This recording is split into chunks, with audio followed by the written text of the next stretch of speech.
Today we're going to talk about Steve Jobs. Yeah, very popular person with a very popular. mm, he did very interesting. He lived very interesting life. Okay, and we today will read his biography, his life details, and try to understand his a little bit better. Okay. Steve Jobs, in full, Stephen Paul Jobs, was born in February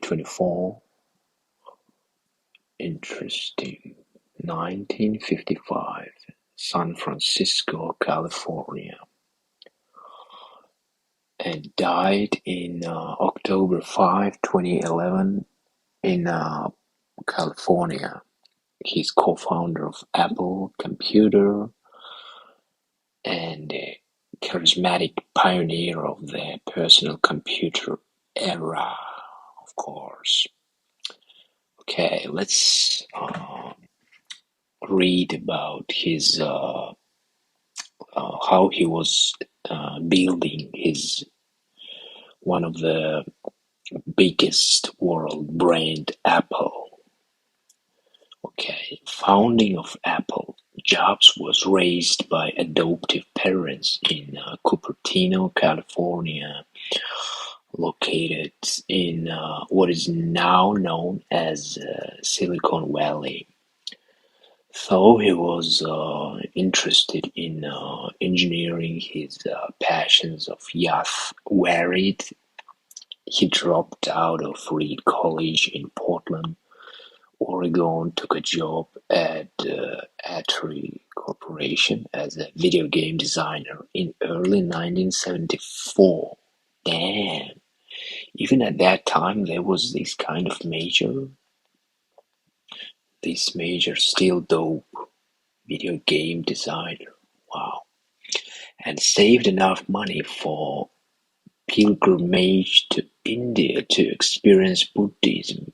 Wow. He was so like, how can I say, uh, not pragmatic, like, he was so more with modern thinking because this kind of mindset just getting popular now, but he already in 20th century was doing this kind of shit.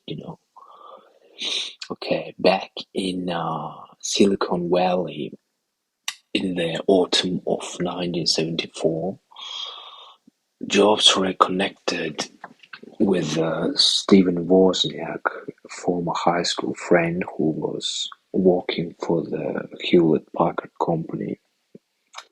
Yeah, and he gonna be his like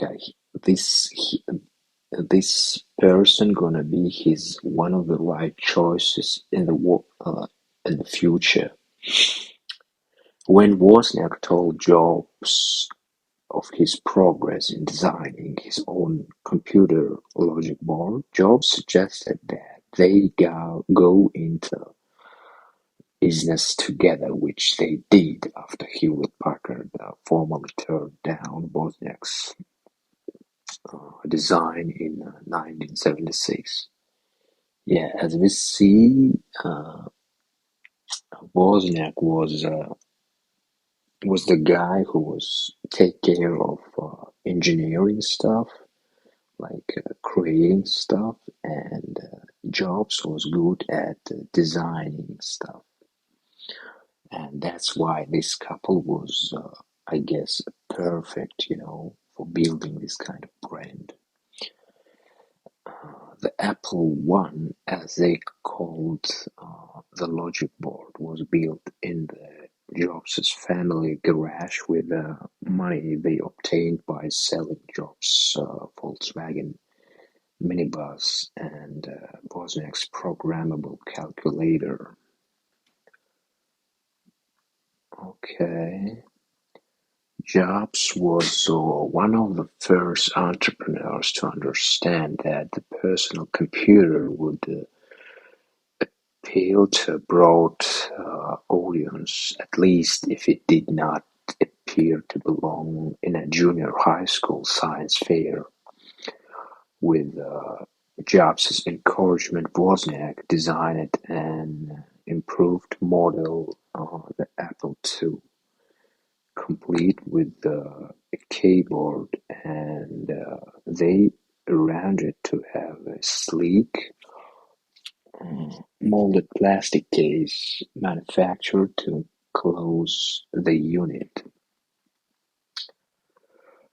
Though Jobs had long, unkempt hair and showed business garb, he managed to obtain financing, distribution, and publicity for the company. Apple Computer Incorporated in 1977, the same year that the Apple II was completed.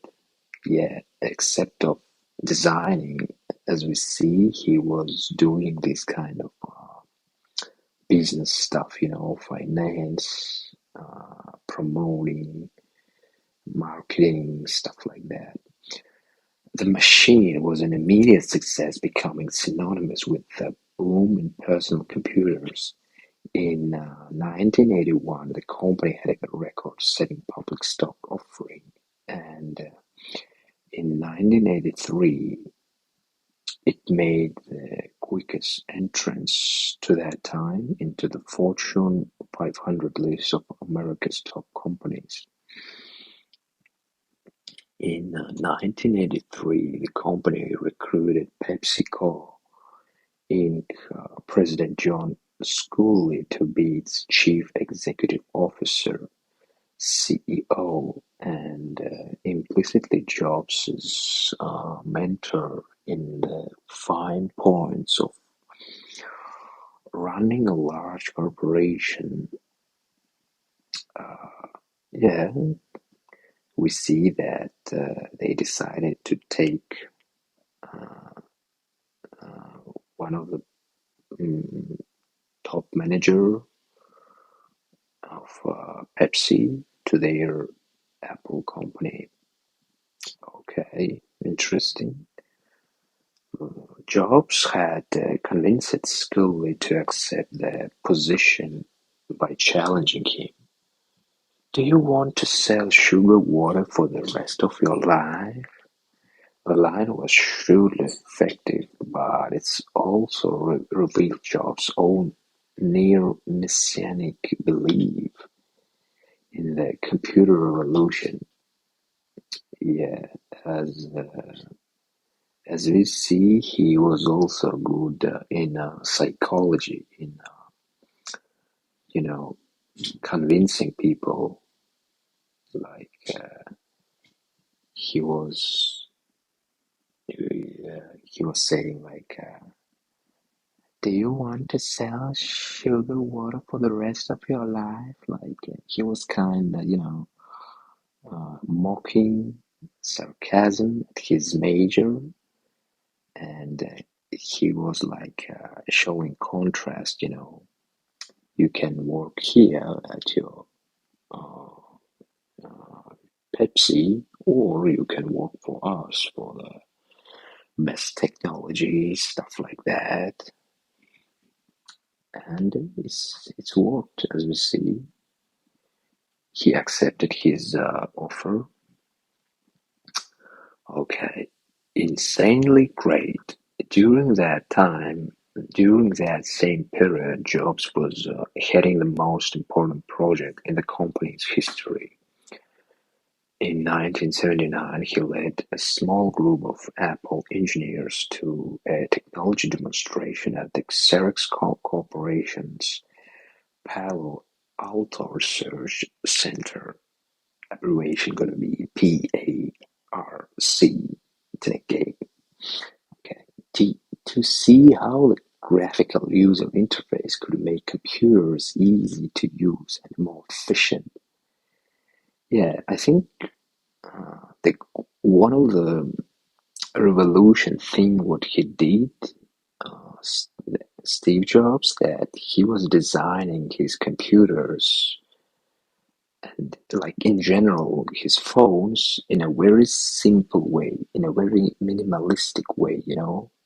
It's not about like Android, bunch of functions, you know. No, you have less functions for more money. Ha ha ha. Yeah. Soon after, Jobs left the engineering team that was designing Lisa, a business computer, to head a smaller group building a lower cost computer. Both computers were redesigned to explode and refine the PARC ideas, but Jobs was explicit in favoring the Macintosh or Mac as the new computer became known.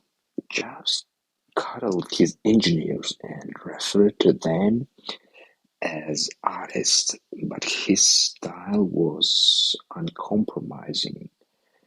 At one point, he demanded a redesign of an internal circuit board simply because he considered it unattractive. He would later be known for his insistence that the Macintosh be not merely great, but insanely great. Insanely great. Wow. He was so, confident on what he's doing. He was truly believed that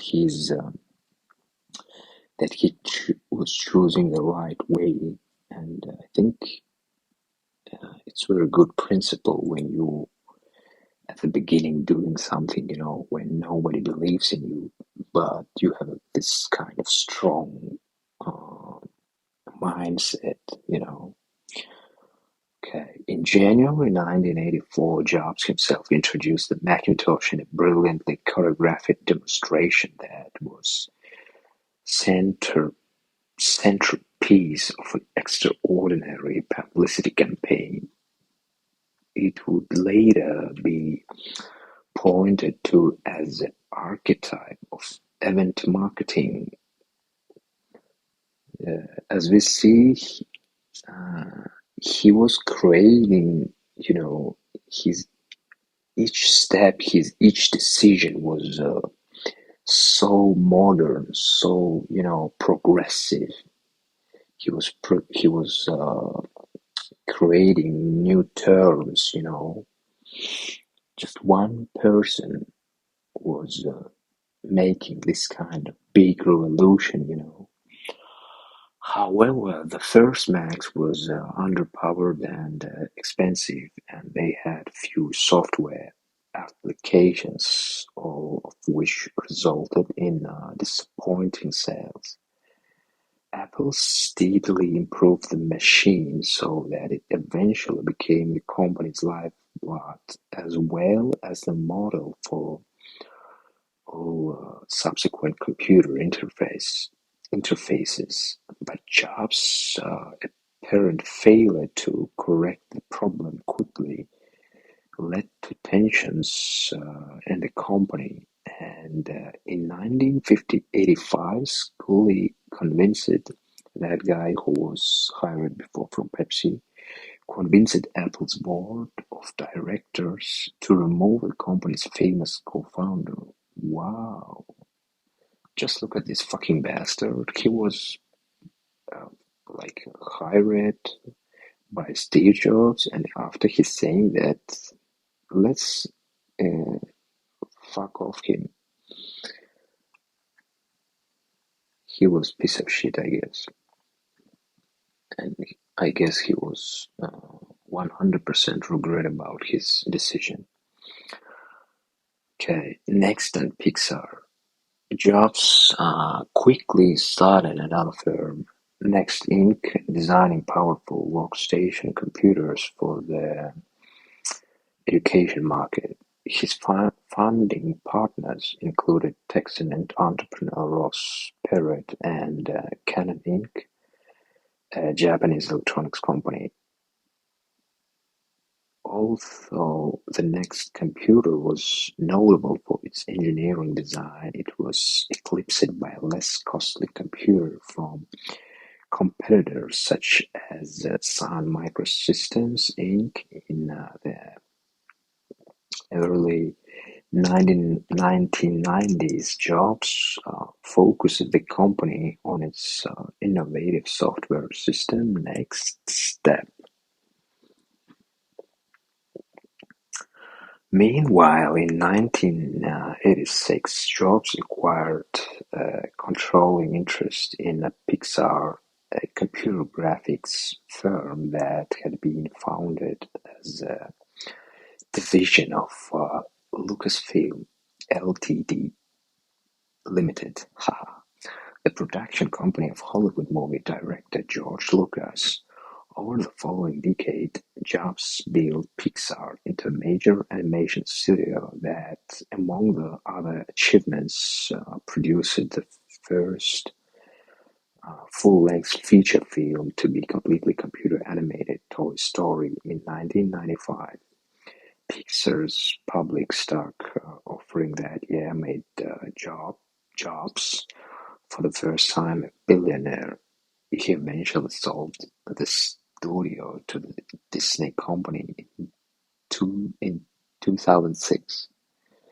Yeah, as we see, he was not just successful in Apple.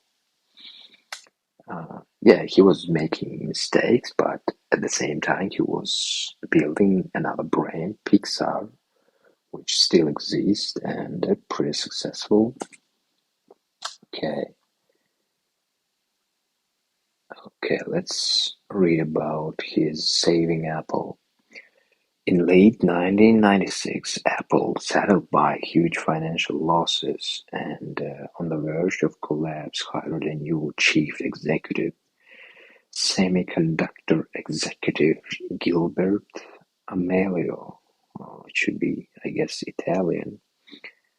He should be Italian. When Amelio learned that the company, following intense and prolonged research efforts, had failed to develop an acceptable replacement for the Macintosh's aging operation system OS, he chose Next Step, buying Jobs' company for more than $500 million. Wow, just imagine this kind of tons of money in 1996. Even now, it's still pretty fucking huge. And bringing Jobs back to Apple as a consultant. However, Apple's board of directors soon became disenchanted with Amelio's inability to turn the company's finances around, and in June 1997 requested Apple's prodigal co-founder to lead the company once again. Jobs quickly forged an alliance with Apple's erstwhile foe, the Microsoft Corporation, scrapped Amelio's Mac clone agreements, and simplified the company's product line. He also engineered an award-winning advertising campaign that urged potential customers to think different and buy Macintosh. Just as important is what he did not do. What he did not do. What he did not do. He resisted the temptation to make machines that ran Microsoft's Windows OS, nor did he, as some urged, spin off Apple as a software-only company. Jobs believed that Apple, as the only major personal computer maker with its own operation system, was in a unique position to innovate. Yeah, this is also unique stuff about, Apple, that they have everything unique, unique design, And also, instead of just choosing easy way, getting already operation system like Microsoft, they creating their own operation system, iOS, and it was pretty, nice, independent, not easy, but independent, right choice, I guess. Innovate he did in 1998. Jobs introduced the iMac, an egg-shaped one-piece computer that offered high-speed processing at a relatively modest price and initiated a trend of high-fashion computers. Subsequent models sported five different bright colors. By the end of the year, the iMac was the nation's highest-selling personal computer, and Jobs was able to announce consistent profits for the once moribund company. The following year, he triumphed once more with the stylish iBook, a laptop computer built with students in mind, and the G4, a desktop computer sufficiently powerful that so Apple boasted it could not be exported under certain circumstances because it qualified as a supercomputer. Wow. Though Apple did not regain the industry dominance it once had, Steve Jobs had saved his company and in the process reestablished himself as a master high technology marketer and visionary. Reinventing Apple. Okay, now we're going to 21st century. In 2001, Jobs started reinventing Apple for the 21st century. That was the year that Apple introduced iTunes, a computer program for playing music and for converting music to the compact MP3 digital format commonly used in computers and other digital devices. Later the same year, Apple began selling the iPod, a portable MP3 player, which quickly became the market leader. In 2003, Apple began selling downloadable copies of major record company songs in MP3 format over the internet.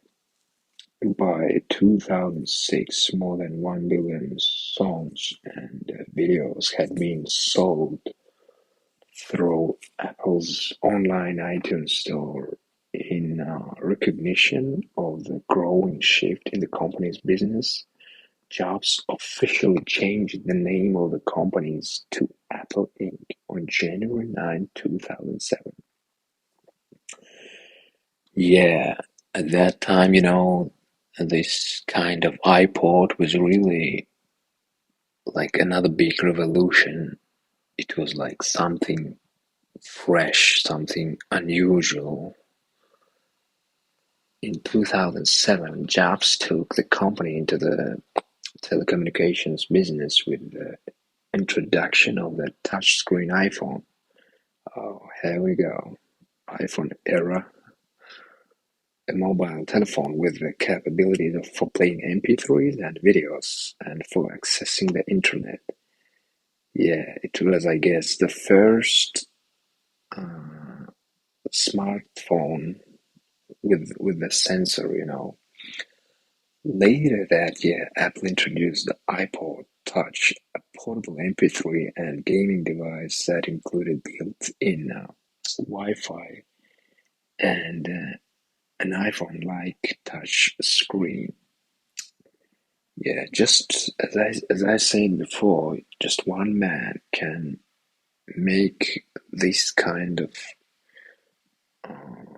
ideas, this kind of modern, progressive ideas.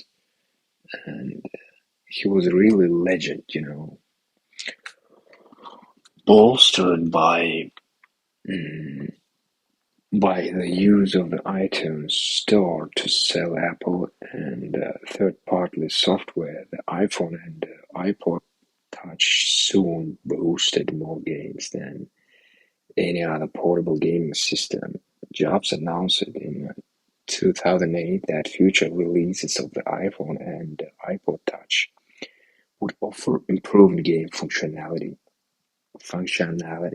and in an ironic development, Apple, which had not supported game developers in its early years out of fears of its computers not being taken seriously as a business machines, was now staking a claim to a greater role in the gaming business to go along with its move into telecommunications.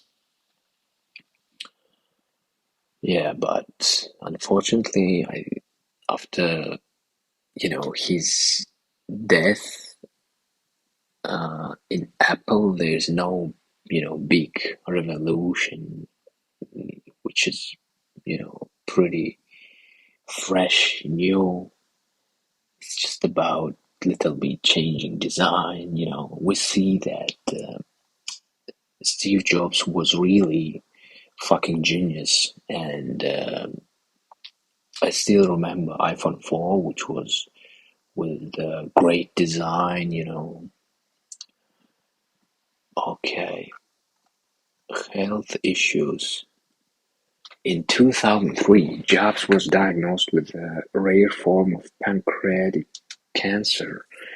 He put off surgery for about 9 months, while he tried alternative medicine approaches. In 2004, he underwent a major reconstructive surgery known as the Whipple operation.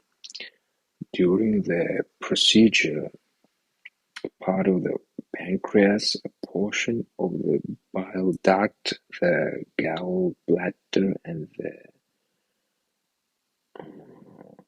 duodenum were removed, after which what was left of the pancreas, the bile duct, and the intestine were reconnected to direct the gastrointestinal secretions back into the stomach. Following a short recovery, Jobs returned to running Apple. Yeah, I remember how he was look before he died. He was so skinny. Yeah. Throughout 2008, Jobs lost significant weight, which produced considerable speculation that his cancer was back. The average survival rate for patients who underwent Whipple operations was only 20% at 5 years, perhaps more than those of any other large corporation. Apple's stock market shares were tied to the health of its CEO, which led to demands by investors for full disclosure of his health, especially as the first reasons given for his weight loss seemed insufficient to explain his sickly appearance.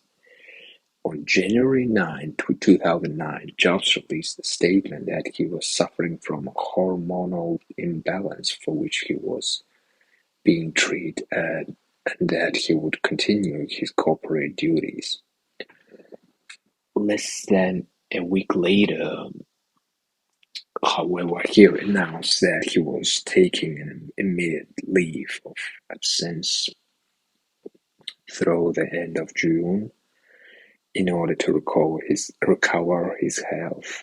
Having removed himself, at least temporarily, from the corporate structure, Jobs resumed his previous stance that his health was a private matter and refused to disclose any more details.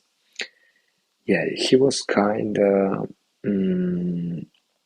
introvert, at least when he was getting old. And I also heard that he was so tough with his workers. He can swear and stuff like that. But I think uh, sometimes you should be like that. I don't. I'm not saying that it's good, but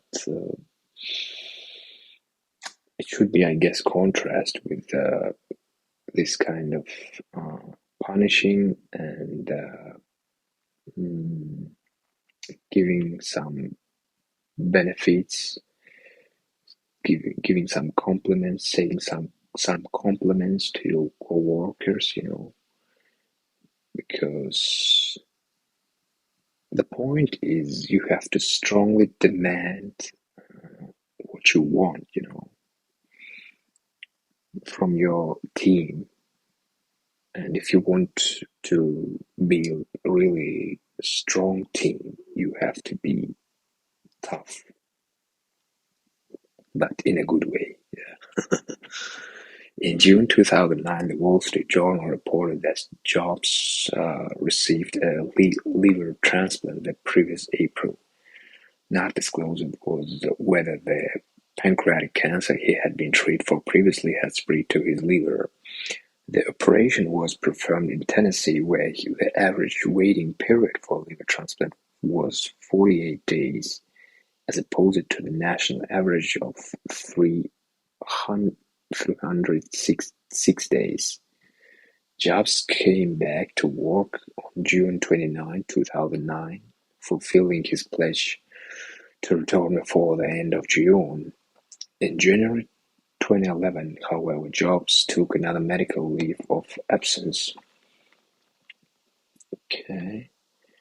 In August, he resigned as CEO but became chairman. He died 2 months later.